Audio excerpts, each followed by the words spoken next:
மயிலாடுதுறையில் கோடைகால சிறப்பு கலை பயிற்சி முகாமில் பங்கேற்ற மாணவ மாணவிகளுக்கு சான்றிதழ் வழங்கி பாராட்டுகள் தெரிவிக்கப்பட்டது.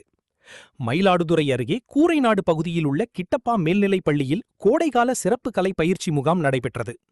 தமிழ்நாடு அரசு கலை பண்பாட்டுத் துறையின் தஞ்சாவூர் கலை பண்பாட்டு மையம் சார்பில் இயங்கி வரும் சவகர் சிறுவர் மன்ற மையங்கள் மூலம் நடத்தப்பட்ட இந்த முகாமில் 5 முதல் 16 வயதுடைய மாணவர்கள் கலந்து கொண்டனர். தொடர்ந்து அவர்களுக்கு குரலிசை, பரதநாட்டியம், ஓவியம், சிலம்பம் உள்ளிட்ட கலை பயிற்சிகள் வழங்கப்பட்டது.